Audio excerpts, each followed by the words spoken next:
Speaking from experience of living in Michigan, I think people are very connected to the automobile industry, and people definitely love their cars, and they often have multiple cars. The vehicles are getting larger, the front ends are getting taller, the girls are getting taller. When I ask people to picture what a fun experience in a city is like, what a lot of them think of is doing a lot of walking, seeing a lot of people.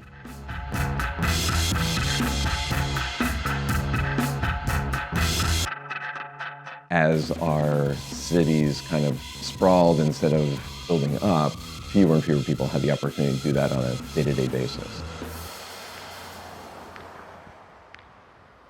If we want people to get out of their cars or drive less or not drive at all, we have to provide the alternative first.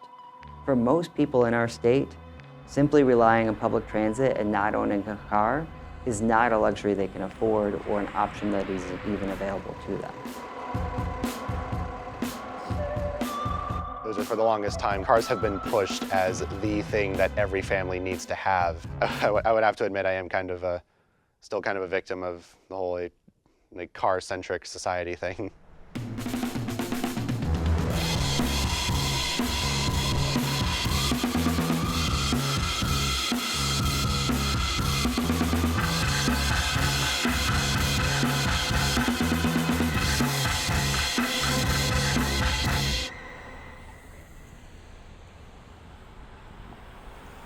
When we look back in the 1920s, we had the best rail network in the world. When it comes to the 1930s, 1940s, to them, cars and the automobile was the future. That was how we view flying cars or whatever, right? That everyone having a private automobile, it was futuristic. Sense of freedom that a car gives you gives you a bit more a freedom on where you want to go and when. And we were the automotive capital of the world, and I think it's a lot of people just don't really want to let go of that.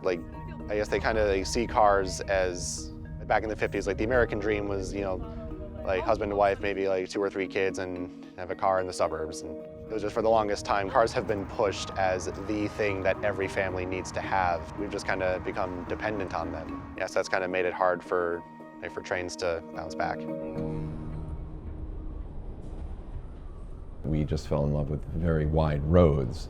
It's pretty well recognized by this point that the US, unlike most of our peers, really expanded its development in a time where we had a love affair with the vehicle.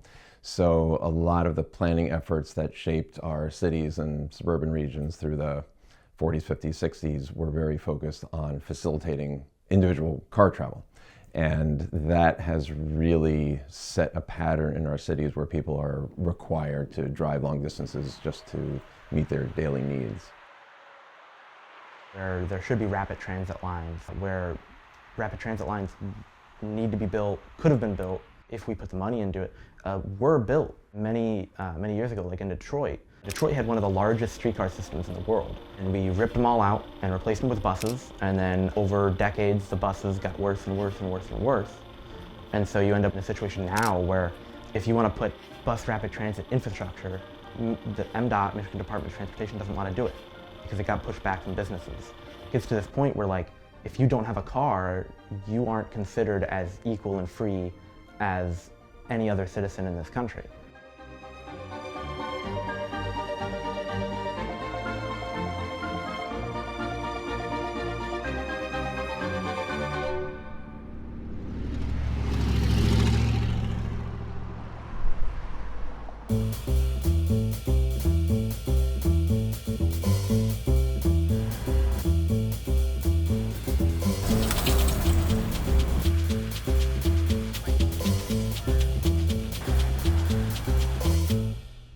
Relationships happen much better when they're face-to-face. I strongly believe that if we had easier transportation for people to get around, we would talk to each other face-to-face more often.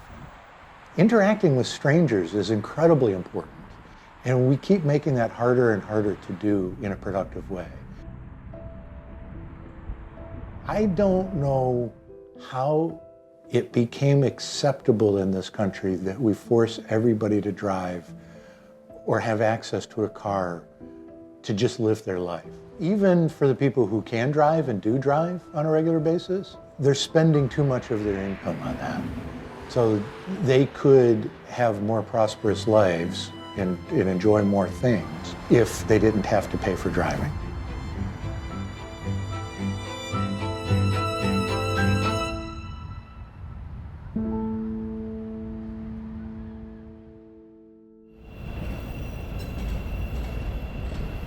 I'm a commuter, and I travel to work every day.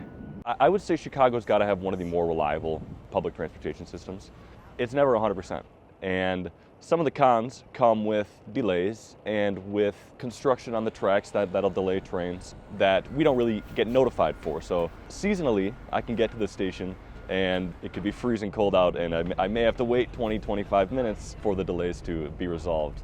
Pros though, that is a 1 in 100 chance that I'm getting delayed at the train stop. It's incredibly reliable. I know exactly where I'm being picked up, exactly where I'm dropped off, and I know exactly how long it's going to take me.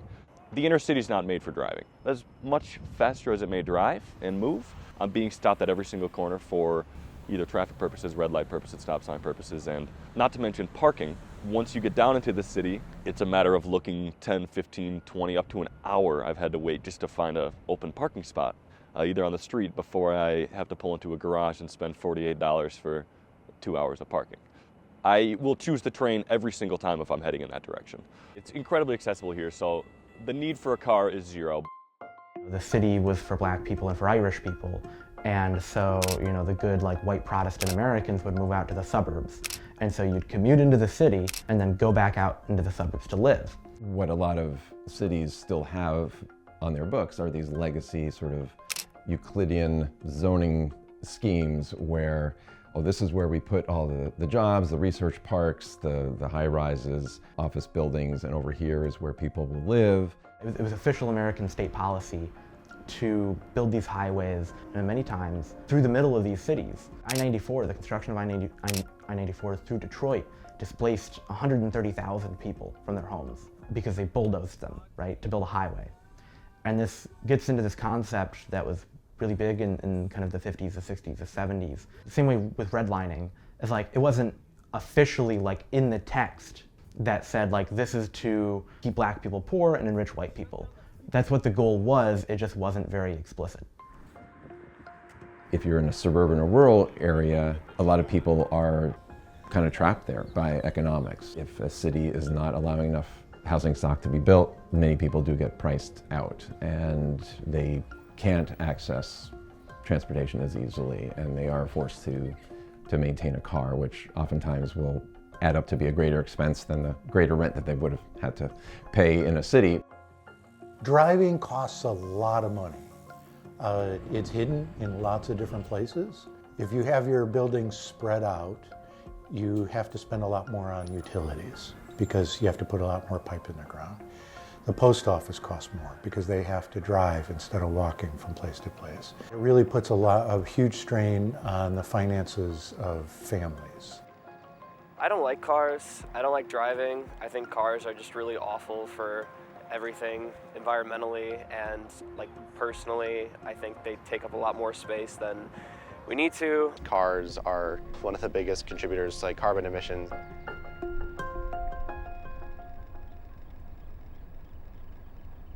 The main issue with a lot of our green transition plans is that they rely on electric cars. And the saying is that, electric cars are there to save the auto industry, not the planet.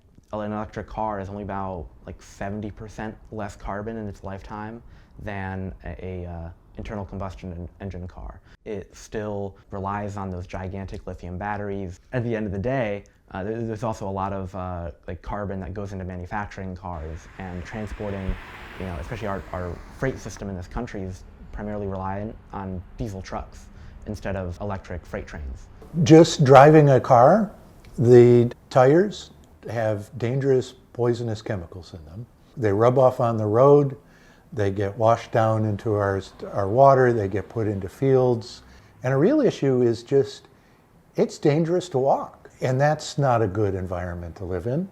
The rate of death and maiming has been accelerating at too fast a pace. It should be safe to walk from one place to another, and today it is just dangerous.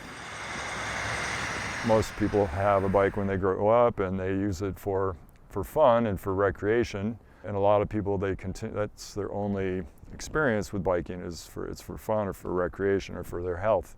Something they do on a weekend or just a couple tours or some longer rides in the summer maybe. Even though they may be a bicyclist on the weekends, once they're behind the wheel, a lot of times that mindset just changes altogether and they're no longer a bicyclist, but they're a driver. When a road is overbuilt and there's excess capacity of a roadway, what tends to happen is when there's more room, like the natural human inclination is to go faster. We saw that too after the pandemic or during the pandemic when most people were not going to work, there was a lot of excess capacity on the roadways. So speeds just went crazy and then there was a lot of crashing, a lot of injuries and fatalities. There was quite a spike nationwide as a result of a lot of increase in speeds. And since then, a lot of the behavior hasn't changed as much, so there have continued to be quite a lot of injuries and fatalities. A growing number within the people biking and walking than people behind the wheel, because inside a vehicle, in a crash, you're more likely to survive a crash because you're protected by the vehicle, whereas if you're outside the vehicle, you tend to get the injuries or killed. It is really impossible to make sure people are driving a safe speed if you're giving them a multi-lane road, frankly. And you can hire all the police you want, but it's not going to make people drive safely on that road. It has to be designed so that the default speed is safe and lower. When it comes to roads, the culture and practice of keeping things the way they are is not working out well for this country. We have a road fatality rate between 2 and 6 times of all of our peers. And clearly these institutions need reform and they need a much closer look. And it's up to communities to really challenge those assumptions of doing things the way they've always been done. One of the big concerns that we feel that's leading to rising serious injuries and fatal crashes between motor vehicles and bicyclists and pedestrians. Vehicles are getting larger, the front ends are getting taller, the girls are getting taller, which results in a much more blunt force type of injury, whereas the design of older cars, the sedans, the front ends were much lower. It might have broken a person's leg, but then they would be rolling over the hood and off the windshield kind of crash. Whereas now it's like if you get hit by one of these vehicles where they're way high off the ground, they got huge wheels, the potential for a fatal crash is much higher. Bike advocates have been trying to argue for changes in those designs to make them less deadly in the event of a crash with a pedestrian or bicyclist. And of course there's a lot of resistance to that because the market, they're buying these vehicles because that's attractive and they like that look, but it's a deadly kind of design. Most car-dependent suburbs, there is no community, right? A lot of these areas don't have third places, they don't have traditional areas you gather at a bar, you gather at a library or whatever. You can't go there, they don't exist in the suburbs, or in suburbia. They also don't promote community, right? If you are in like a dense neighborhood in New York or whatever, right? If you're walking to work, you walk by the same people, you walk by your neighbors every day, right? You like exchange like, hi, how you doing, right? That kind of thing, and those eventually grow into like relationships and you feel as you're in a community. The way we build cities and the way we build transportation is so isolated, keeps people apart. I do believe that part of our social trauma that we're having is that people aren't seeing each other in person enough. I do think that part of the loneliness epidemic that we've got in this country is because people aren't seeing each other enough. There is a huge value in interacting with strangers that, it makes us nervous, but it's really important. If you put the parking lot in front of the store, it doesn't make it very walkable. It feels very much like a suburban type of development. Whereas if you put it in back and the store is up against the street, it feels more walkable. You've things to look at. It feels a lot more connected to the other parts of the block. By managing the speeds and the safety and the quality of life on wider roads, we will see a lot more people, a lot more developers wanting to build housing there, have more walkable shops and a higher quality of life in these broad swaths of the city that are really open for development.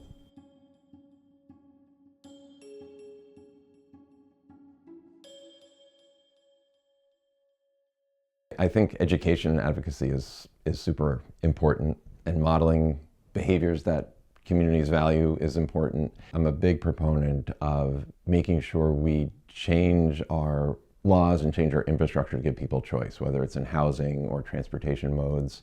You know, making sure that people feel safe biking. A lot of people wouldn't dare bike in a painted bike lane, but if you put a curb there, then that's a lot more comfortable. I think by allowing housing, for example, that is built without 2 cars per unit, by building the infrastructure that allows people to get around without owning a car, that is really the key to satisfying that demand. And the more demand that's satisfied, a community and their political leaders will say, oh, this is a great thing for the city. We're being more welcoming to people that want to live a more sustainable urban lifestyle.